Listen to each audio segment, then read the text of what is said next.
Yang paling urgent menurut saya adalah pemerataan. Dan kedua adalah keadilannya. Artinya pemerintah Provinsi Banten membawahi atau menaungi 4 kota, 4 kabupaten dengan jumlah penduduk 12 juta. Alat ukur sebuah keberhasilan pemerintah itu adalah IPM namanya, Indeks Pembangunan Manusia. Nah, Indeks Pembangunan Manusia Provinsi Banten kalau dilihat dari sisi angka itu di atas rata-rata nasional. Tapi saat kita zoom per kabupaten kota, maka di situ terlihat ketimpangan dan belum terjadinya pemerataan.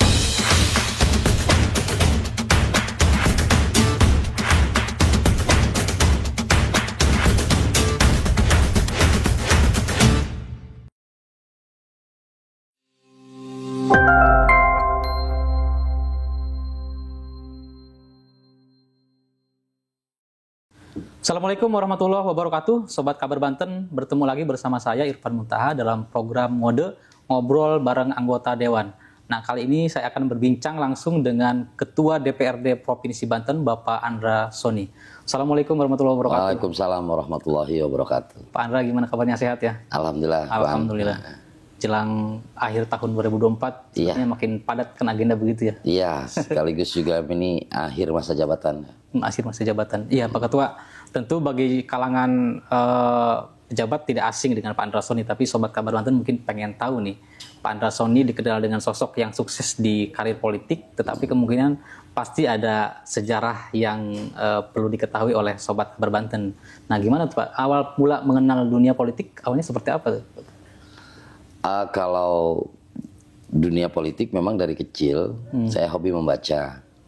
Jadi kalau ada koran-koran yang dipajang di semacam mading gitu ya, saya sering baca. Dan kalau ada koran di rumah juga saya sering baca. Dan interaksi agak lebih banyak itu saat saya dititipkan oleh bapak angkat saya sekolah di Jogja. Nah, di situ saya banyak interaksi sama insan-insan atau orang-orang yang memang aktif di politik ya. Nah, kalau terkait dengan politik praktisnya atau menjadi anggota partainya, saya di akhir 2012. Di akhir 2012 mulai terjun ke dunia politik praktis.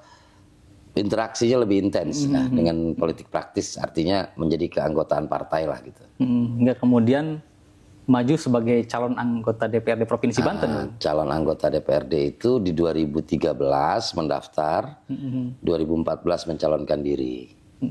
Dan alhamdulillah di pencalonan diri pertama saya terpilih. Dan ya sudah langsung mulai dengan makin intens otomatis kan. Karena sudah menjadi anggota partai politik yang ditugaskan di DPRD. Jadi tidak bertemu lagi dengan kata gagal waktu itu ya? Kenapa? Langsung menjadi anggota DPRD Provinsi Banten. Alhamdulillah di pemilihan pertama saya terpilih dengan suara yang signifikan. Sudah 2 periode Pak ya menjadi anggota DPRD? Ya, ini akhir periode kedua. Dan di pemilu yang terakhir kemarin saya juga terpilih kembali. Apa enaknya Pak menjadi anggota Dewan? Kenapa? Apa enaknya menjadi anggota Dewan? Ya, kalau pertanyaannya mungkin jangan apa enaknya ya, tapi anggota DPRD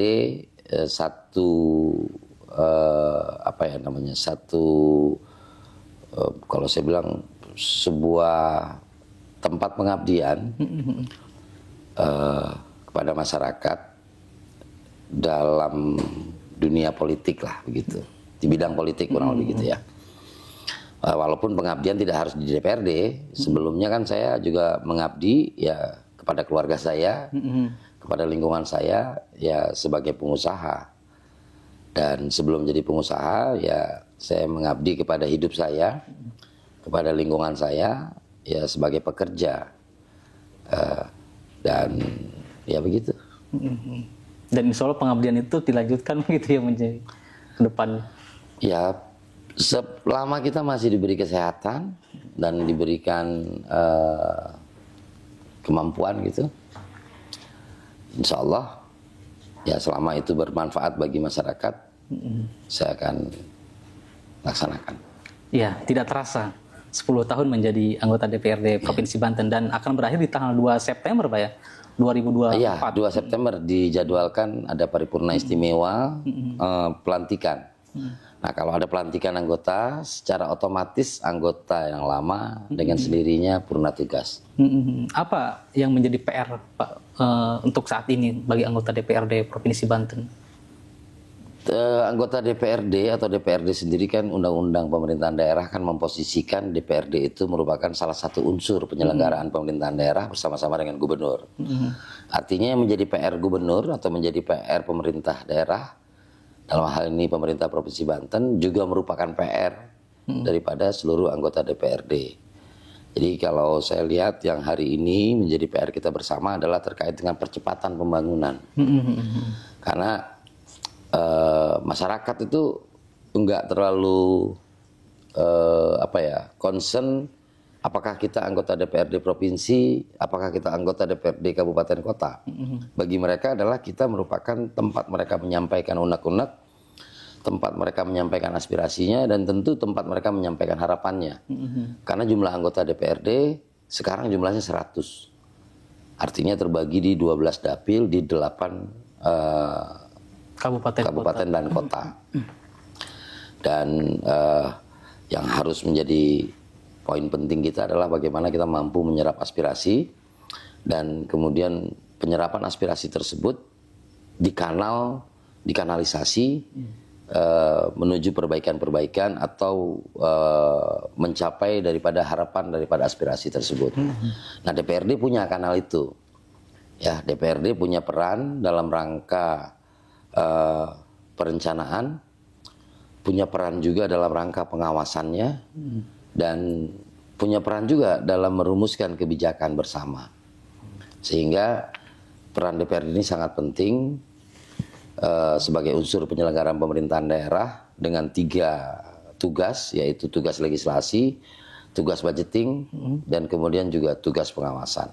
Nah, ketiga tugas ini bila mana kita jalankan sepenuh hati, sungguh-sungguh, dan kedua sesuai dengan peraturan perundang-undangan yang berlaku, dan kemudian juga pemerintah daerah bisa melakukan kerjasama yang baik dalam rangka mensejahterakan masyarakat, saya sangat meyakini bahwa teman-teman nanti di DPRD itu akan merasa menjadi insan yang berguna. Ini masa transisi, sementara tadi banyak PR kebijakan yang perlu dilanjutkan Pak Ketua. Ya. Bagaimana teman-teman anggota DPRD sejauh ini selama akhir masa jabatan begitu, menjelang akhir masa jabatan, apakah masih efektif bekerja sebagai wakil rakyat atau memang? Ya, mereka kan memang saya dengan kawan-kawan sampai hari ini statusnya atau tugasnya masih menjadi anggota DPRD periode 2019-2024. Jadi setiap penugasan, setiap tugas yang diatur oleh peraturan dan perundang-undangan harus dijalankan secara sungguh-sungguh, dan itu mengikat kepada seluruh anggota DPRD. Ya, contoh hari ini semua anggota DPRD sedang melaksanakan kegiatan pansus, panitia khusus, ada yang terkait dengan perda yang menyangkut dengan lingkungan, ada juga perda yang sangat menjadi sebuah perda yang nanti akan menjadi acuan pembangunan Provinsi Banten 20 tahun ke depan. Yaitu rencana peraturan daerah, rencana pembangunan jangka panjang daerah. Nah, nggak ada masalah, artinya anggota dewan tetap berjalan. Jadi kalau bahasanya transisi itu bagi saya sih, saya melihatnya teman-teman terus menjalankan tugas dengan sebaik-baiknya, sesuai dengan tugas masing-masing. Saat ditugaskan dalam satu pansus tertentu, ya mereka fokus ke pansus tersebut. Jadi nggak ada kendala ya. Masa transisi nggak ada kendala, yang kelihatan kan biasa aja, kegiatan tetap normal, biasa. Karena pelayanan kepada masyarakat tidak boleh terhenti. Termasuk teman-teman mungkin masih ada yang di dapil saat ini mungkin Pak ya, menyerap aspirasi masyarakat. Hari ini kita nggak reses, hari ini kita pembahasan, lebih banyak pembahasan ya. Karena dalam rangka memasuki tahun 2025 atau akhir tahun 2024 ini kan banyak agenda ya. Pertama adalah agenda pilkada. Setelah pilpres, setelah pileg, kita masuk ke agenda pilkada. Nah, di agenda pilkada tersebut ada sesuatu yang harus disiapkan, yaitu terkait dengan RPJPD. RPJPD ini satu peraturan daerah yang menindaklanjuti dari mandatori dari pemerintah pusat bahwa pemerintah daerah harus menyiapkan rencana pembangunan jangka panjang daerah yang inline dengan rencana jangka panjang pemerintah pusat. Selain RPJPD tadi, kalau tidak salah DPRD Provinsi Banten juga punya PR tentang KUA PPAS sih, Bu ya. Oh iya, Dimana pembahasannya bersama TAPD, betul. Pemprov Banten. Nah ini karena ini masa transisi begitu ya. Di sisi lain juga banyak PR penting tadi soal perda yang lainnya. Apakah ini memungkinkan bisa diselesaikan, Pak? Oh iya, harus selesai dong. Jadi gini, teman-teman lihatnya, jangan lihatnya itu sepotong-sepotong, bahwa DPRD itu punya 3 fungsi. Fungsi legislasi, fungsi budgeting, dan kemudian fungsi pengawasan. Tiga-tiganya ini berjalan bersamaan. Jadi hari ini pembahasan kebijakan umum anggaran dan plafon prioritas sementara. Prioritas plafon anggaran sementaranya yang diajukan oleh pemerintah provinsi telah masuk ke DPRD, dan DPRD harus menindaklanjutinya dengan membahas. Nah, nanti akan ada nota kesepakatan antara DPRD dengan pemerintah Provinsi Banten terkait dengan kebijakan umum anggaran.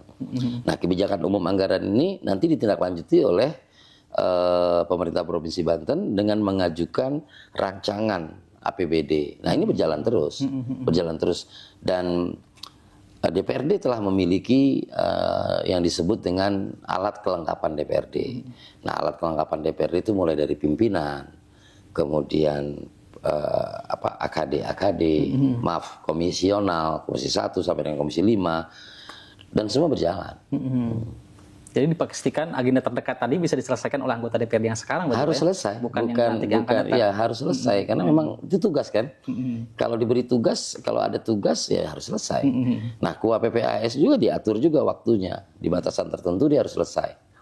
Nah, tentu karena itu harus dimaksimalkan, karena kebijakan umum anggaran itu merupakan dokumen penting dalam rangka menyusun anggaran pendapatan belanja daerah. Ini penyusunan APBD perubahan yang terakhir dibahas oleh teman-teman DPRD periode 2014-2024, Pak ya? Kebijakan umum anggaran APBD 2025 tetap dibahas di sekarang. Kemudian nanti pemerintah Provinsi Banten akan mengajukan kebijakan umum anggaran perubahan APBD. Bicara APBD, tentu pasti bicara soal aspirasi teman-teman anggota DPRD Provinsi Banten. Nah, sejauh ini menjelang akhir masa periode nih Pak, masih ada nggak aspirasi atau bentuk kebijakan yang diusulkan oleh DPRD yang memang belum terakomodir oleh pemerintah Provinsi Banten? Ya, harapan masyarakat tinggi sekali. Harapan masyarakat itu wajar ya. Kita memang sebagai pemimpin, dalam hal ini sebagai unsur penyelenggaraan pemerintahan daerah, kita punya tugas memang untuk melaksanakan amanat rakyat. Nah, DPRD dengan fungsi-fungsinya, dengan perangkat-perangkat yang dimilikinya, itu selalu melakukan yang namanya penjaringan aspirasi, temu wicara, audiensi, tatap muka dan sebagainya.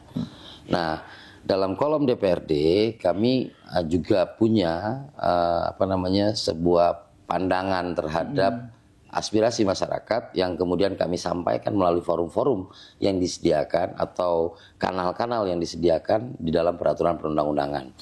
Salah satunya adalah melalui musrembang, musyawarah rencana pembangunan. Kemudian ada yang melalui reses, ya, kemudian ada yang melalui audiensi, kemudian ada yang melalui temu bicara dan temuan-temuan dalam pengawasan kita. Nah, itu telah kita sampaikan dan kemudian telah kita bahas bersama. Dan nanti ujungnya adalah di dalam penyusunan kebijakan umum anggaran tadi. Lalu nanti dengan pembahasan rancangan APBD-nya.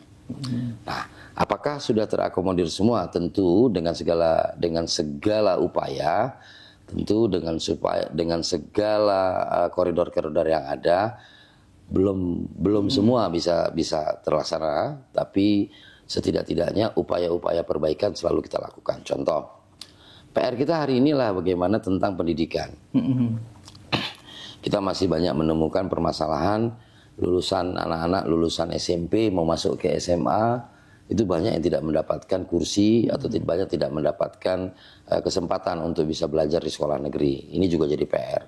Kenapa jadi PR? Karena ini juga menyangkut dengan tingkat kemiskinan Provinsi Banten yang masih tinggi. Dan kemudian juga, kenapa tingkat kemiskinannya ini tinggi? Karena ini juga menyangkut dengan tingkat pengangguran Provinsi Banten yang masih tinggi. Sehingga ini PR-PR yang harus didiskusikan bersama, dirancang bersama agar bagaimana ke depan Provinsi Banten bisa lepas dari permasalahan-permasalahan tersebut.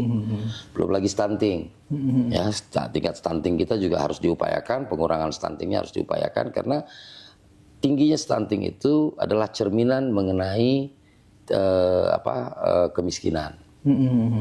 Tingginya stunting itu adalah cerminan bahwa pemerintah punya PR yang masih besar. Tingginya stunting itu merupakan cerminan bahwa pelayanan kesehatan kita masih belum maksimal. Nah, cerminan-cerminan tersebut harus ditindaklanjuti dengan upaya-upaya. Nah, upaya-upaya itu terus dilakukan bersama-sama dengan pemerintah daerah. Banyak sekali permasalahannya Pak Ketua. Pendidikan, kesehatan, termasuk soal pengangguran Pak Ketua. Di tahun 2024 berdasarkan data BPS ada 425.000 warga Banten yang masih tergolong miskin begitu. Ya, betul. Memang trennya turun, tetapi ini tergolong masih tinggi. Nah, Pak Ketua melihatnya seperti apa nih? Apakah ada yang kurang dari sisi kebijakan pemerintah Provinsi Banten atau memang dianggapnya wajar-wajar saja begitu karena ada tren penurunan? Tentu nggak wajar ya. Artinya kan kehadiran negara, kehadiran pemerintah itu atau kehadiran negara itu adalah dalam rangka mensejahterakan rakyatnya. Dan ukuran keberhasilan pemerintah itu adalah terkait dengan salah satunya adalah biaya real yang dikeluarkan oleh masyarakatnya yang kalau kita sebut mungkin per kapita. Nah, angka kemiskinan itu tentu dengan jumlah penduduk yang 12.400.000 itu banyak. Ya, 400.000 itu banyak. Nah, cerminan itu sebenarnya terlihat juga dari jumlah penganggurannya. Pengangguran kita kan hampir 800.000. Betul. Nah, maksud saya ini belum selesai dan tugas pemerintah tidak akan pernah selesai karena kehadiran pemerintah itu adalah rangka melayani. Nah, dalam melayani masyarakat, dalam melayani rakyat Banten, pemerintah itu diberikan kewenangan. Kewenangan apa yang diberikan adalah kewenangan mengatur. Mengatur bagaimana membelanjakan keuangan daerah, mengatur bagaimana membangun sesuai dengan kebutuhan masyarakat, dan kemudian juga mengatur bagaimana supaya kebijakan-kebijakan yang dikeluarkan itu pro-pur, pro-job, dan ya pro kepada kesejahteraan masyarakat. Ini kayaknya serius yang harus dilakukan oleh Pemprov Banten ini. Begitu ya. Nah, Pak Andrasoni, kemarin juga kita sempat publik dipertontonkan dengan soal seleksi Komisi Informasi. Ini tentu ada hubungan dengan hak masyarakat memperoleh informasi publik begitu ya. Nah, harapan Pak Ketua nih, karena kemarin sudah dilantik begitu ya. Betul. Harapan Pak Ketua tadi, karena ini bagian daripada untuk pemenuhan hak masyarakat. Harapan Pak Ketua terhadap komisioner KI Provinsi Banten 4 tahun ke depan seperti apa tuh Pak? Ya, Undang-Undang Keterbukaan Informasi memberikan ruang kepada seluruh masyarakat untuk mendapatkan hak atas informasi publik. Dan keberadaan Komisi Informasi baik di pusat maupun di daerah merupakan amanat dari undang-undang tersebut. Dan ini merupakan keterbukaan informasi merupakan salah satu yang dibutuhkan dalam dunia dalam iklim demokrasi yang ada hari ini. Jadi keberadaan Komisi Informasi ini penting untuk menjembatani kebutuhan-kebutuhan masyarakat atas informasi-informasi publik. Ya, harapan saya tentunya sesuai dengan peraturan perundang-undangan, komisioner Komisi Informasi dapat melaksanakan tugasnya sebaik-baiknya. Sehingga masyarakat juga bisa memperoleh haknya. Betul. Begitu Pak ya. Betul. Nah, ada 122 permohonan sengketa informasi Pak Ketua yang disampaikan oleh masyarakat di Provinsi Banten. Artinya bisa dikategorikan bahwa memang tingkat keterbukaan informasi di Provinsi Banten itu masih perlu dievaluasi.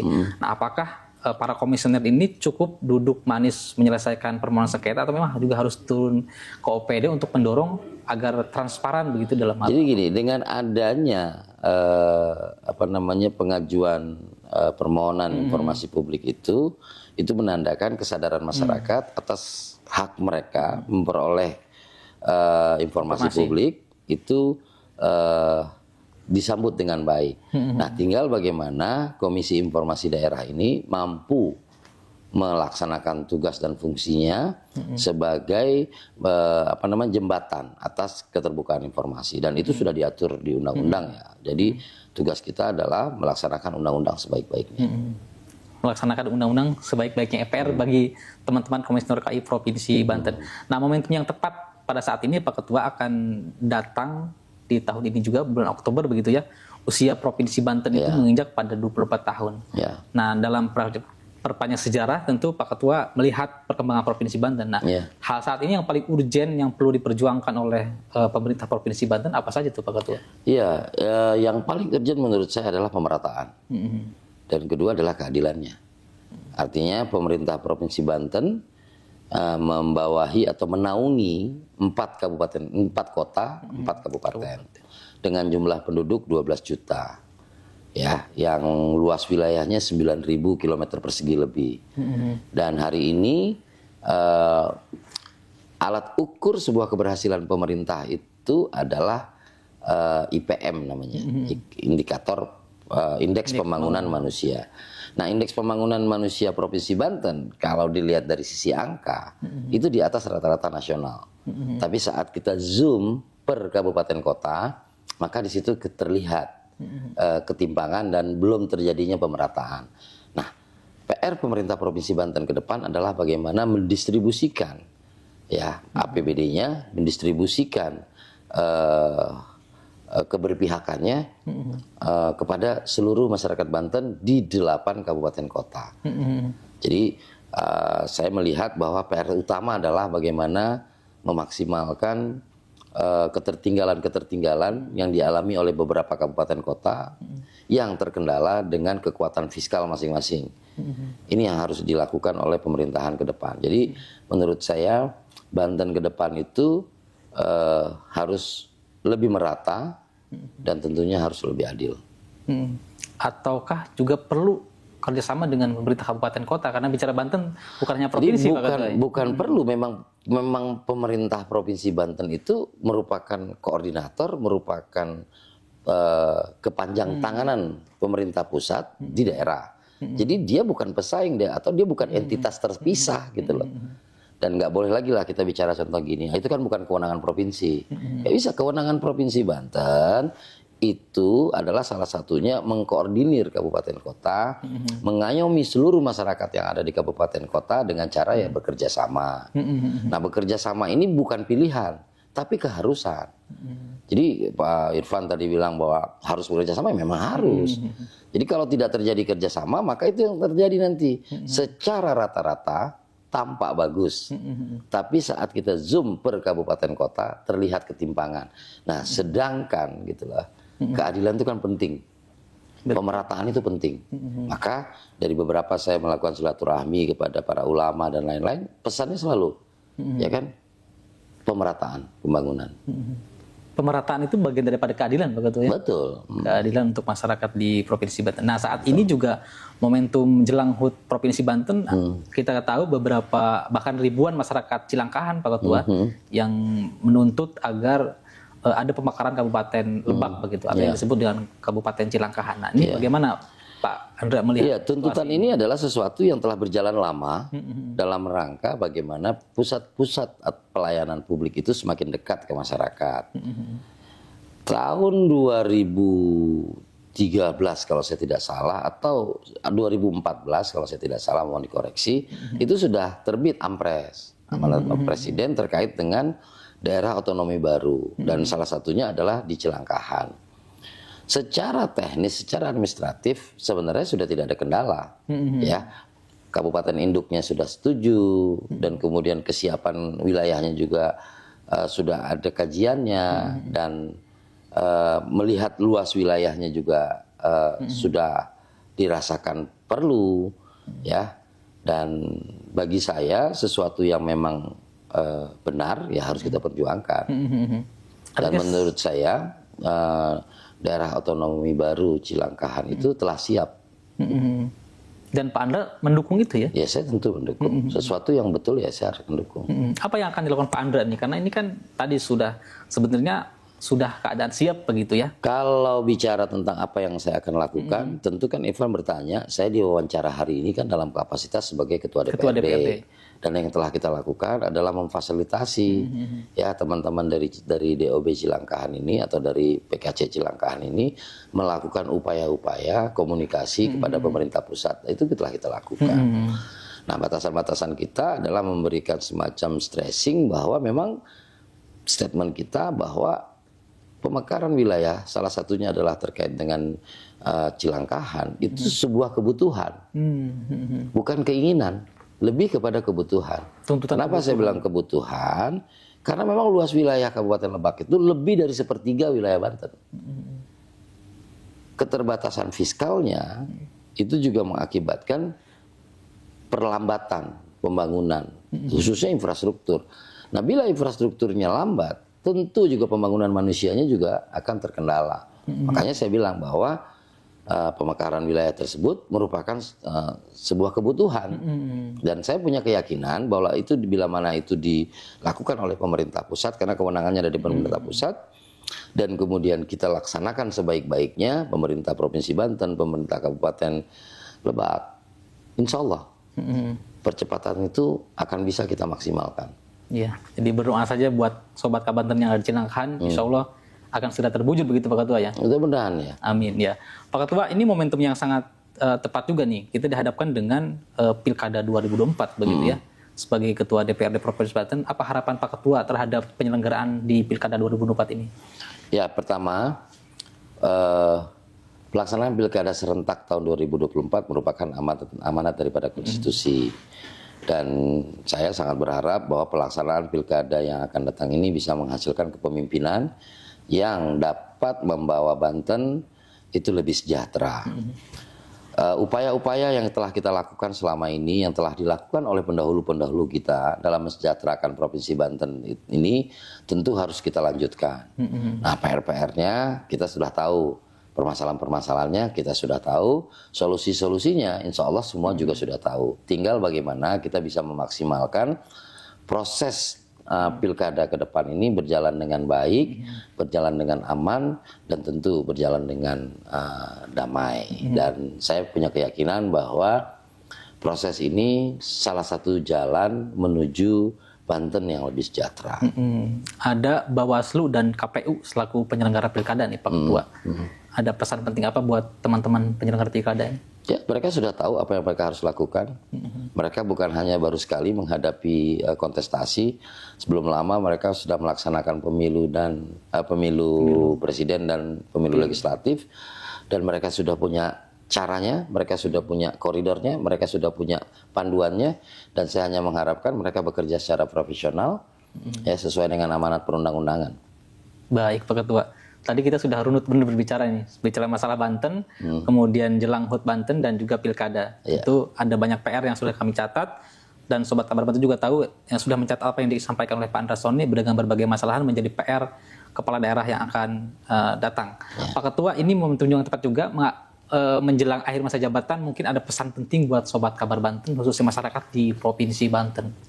Ya, saya kesempatan ini ingin gunakan, pertama adalah ucapan terima kasih atas dukungan seluruh pihak atas terselenggaranya pemerintahan daerah Provinsi Banten, dan kami DPRD tentu banyak kekurangan, sebagai manusia tentu kami memiliki banyak kekurangan, namun kekurangan tersebut tentu akan kami upayakan bagaimana kami meningkatkan terus kapasitas diri kami dalam rangka melayani masyarakat.